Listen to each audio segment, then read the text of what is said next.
ગુજરાતી ફિલ્મો બોલિવૂડને ટક્કર આપે તેવી બની રહી છે। ગત વર્ષે પણ ગુજરાતી ફિલ્મોએ સારું એવું માર્કેટ જમાવ્યું છે।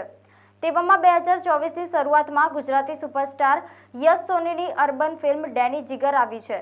તેનું પ્રીમિયર વડોદરાના નીલાંબર પીવીઆર ખાતે યોજવામાં આવ્યું હતું, જેમાં ફિલ્મના પ્રોડ્યુસર, ડિરેક્ટર, સ્ટારકાસ્ટ સહિત અનેક સિતારાઓએ હાજરી દર્શાવી। અમારી ફિલ્મ રિલીઝ થઈ ગઈ છે 5 જાન્યુઆરીએ। જલ્દી અત્યારે તો પહેલાં ટિકિટ્સ બુક કરાવી લો અને જોઈ લો, એટલે વધારે આ ઇન્ટરવ્યૂ સાંભળવાની વધારે મજા આવશે।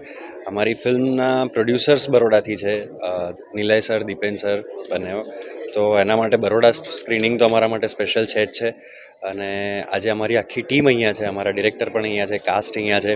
તો બરોડાનું આજે ફાઇનલ સ્ક્રીનિંગ છે છેલ્લું। અમદાવાદ અને મુંબઈમાં બહુ જ સારો પ્રતિસાદ મળ્યો છે, તો એક્સાઇટેડ છીએ। Thank you so much. બહુ જ સારું લાગે કે આજે ગુજરાતી ભાષાની ફિલ્મ, આપણી માતૃભાષાની ફિલ્મની કમ્પેરિઝન બોલિવૂડ, હોલિવૂડ સાથે થાય છે। એક આ મીડિયાના સ્ટેજથી મારી એક અપીલ છે, એક રિક્વેસ્ટ છે તમને બધાને, કે જો આપણે પાયરેસીને સપોર્ટ ન કરીએ, આ નવા વર્ષની શરૂઆતમાં આપણે એક સંકલ્પ બનાવીએ કે પાયરેટેડ ફિલ્મ ન જોઈએ, ઇલીગલ પ્લેટફોર્મ પરથી ડાઉનલોડ કરીને ફિલ્મ્સ ન જોઈએ, તો આ જે કમ્પેરિઝન અત્યારે એક્ઝિક્યુશન અને જોનરા વાઇઝ બોલિવૂડ, હોલિવૂડ સાથે થાય છે, તો આપણા ગુજરાતીઓની એટલી તાકાત છે કે પૈસાના કલેક્શન વાઇઝ બી એટલું મોટો બેન્ચમાર્ક સાબિત કરી શકે કે આપણે દરેક રેકોર્ડ તોડી શકીએ છીએ, દરેક ઇન્ડસ્ટ્રીના રેકોર્ડ તોડી શકીએ છીએ। તો લેટ્સ ટ્રાય આ વખતે આ વર્ષથી પાયરેસીને આપણે ના પાડીએ અને પ્રોપરલી થિયેટરમાં જઈને ફિલ્મ જોઈએ। સેવાકીય પ્રવૃત્તિ તો છે ને સાહેબ, તમને વાત કરું કે ગુજરાતી ફિલ્મ ઇન્ડસ્ટ્રી હોય કે બીજી કોઈ પણ ગુજરાતી વ્યક્તિની ઇન્ડસ્ટ્રી હોય, આજે માન્યતાઓ અને આપણા ધર્મને લઈને લોકો એટલા બધા પાવરફુલ છીએ આપણે ગુજરાતીઓ તો ખાસ કરીને, કે એ લોકોનું ડોનેશન ગુજરાતી ફિલ્મ ઇન્ડસ્ટ્રી ચાલુ થઈ એ પહેલાંથી જ ચાલુ છે। જેમ કે નિલય સરની વાત કરું કે દીપેન સરની વાત કરું, કે આજે એ લોકો જે કંઈ પણ જગ્યાએ બેઠા છે, આજે એ લોકોના સપોર્ટથી ઘણા લોકો આગળ આવ્યા છે। ઇવન અમારી ફર્સ્ટ ફિલ્મ બી એ લોકો જ પ્રોડ્યુસર હતા જ્યારે એમણે ફિલ્મ કરી। તો ક્યાંક ને ક્યાંક માત્ર ડોનેશનની એ લોકોને ટેલેન્ટને આગળ લાવવાનો પણ બહુ જ સપોર્ટ છે। એ અમારા પ્રોડ્યુસર્સ હોય, અમારા ડિરેક્ટર્સ હોય, અમારા મેકર્સ હોય, કે આખી ગુજરાતી ફિલ્મ ઇન્ડસ્ટ્રી કે ફ્રેટર્નિટીના એક્ટર્સ હોય, જેટલા પણ આજે જ્યાં પણ પહોંચ્યા છે, પોતપોતાની રીતે બધાનું એક પ્રકારનું ડોનેશન ચાલુ છે, અને એનો બહુ જ ગર્વ ફીલ થાય। ડેની જીગર ફૂલટું હસાવવા માંગે છે લોકોને, જે કંઈ પણ દુઃખ, ટેન્શન કે કશું પણ હોય ભૂલાઈ દેવા માંગે છે। ફૂલટું વર્ષની શરૂઆતમાં રિલેક્સ કરી દેવા માંગે છે અને માનસિક રીતે તમને ચીયરઅપ કરી દેવા માંગે છે।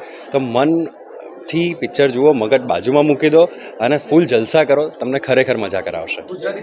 સિંઘમ અને સિમ્બા કે કોઈ પણ પ્રકારની ફિલ્મ સાથેનું કમ્પેરિઝન હું એટલા માટે નહીં કરું, કારણ કે ડેની જીગર એકમાત્ર છે ભાઈ। ઇન્સ્પેક્ટર ડેની જીગર એકમાત્ર આવી ગયા છે થિયેટર્સમાં, તો જોઈ આવો ફટાફટ। વર્ષની શરૂઆત હસવાથી કરો।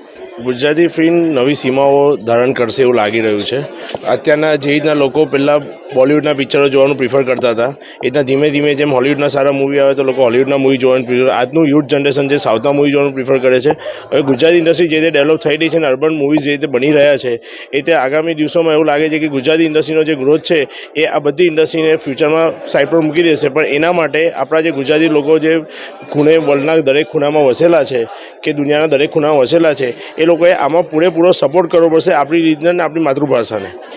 જી, મારું પાત્ર પૂજાનું છે, પૂજાડી।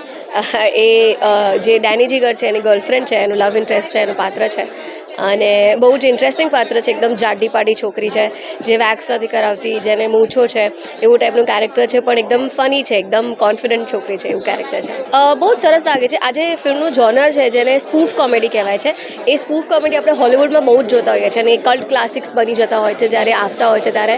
તો એવું ઘણા એક્સપેરિમેન્ટ્સ બોલિવૂડમાં બી થયા છે, જેમ કે 30 માર ખાન કહી દો, કે જે સ્પૂફ કોમેડીવાળા। તો આજે ગુજરાતી ઇન્ડસ્ટ્રી એ લેવલ પર પહોંચી છે, એના પ્રોડ્યુસર્સ એવા છે કે જે આ ફિલ્મને એટલો આવી અલગ અલગ ફિલ્મ્સને આવા એટલા નવા એક્સપેરિમેન્ટને ફંડ કરી શકે છે, અને એ કરી શકે છે, એના માટે બહુ સારી વસ્તુ છે। ઇવન આઈ વુડ સે કે ઓડિયન્સનો જ પ્રેમ છે, જે 9-1 વર્ષ થયા છે આપણી ઇન્ડસ્ટ્રીને, તો ત્યારથી લઈને અત્યાર સુધી આપણે આવા એક્સપેરિમેન્ટ્સ કરી શકીએ, અને કેમ કે ઓડિયન્સ આટલો બધો પ્રેમ આપ્યો છે અમને।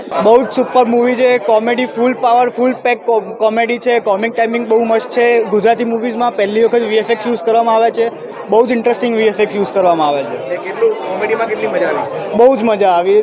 આખી મૂવીમાં હું પેટ પકડીને હસતો હતો। ફેમિલી મૂવી છે, બધા આવીને જોઈ શકો છો, તમે કોઈને બી લઈ શકો છો।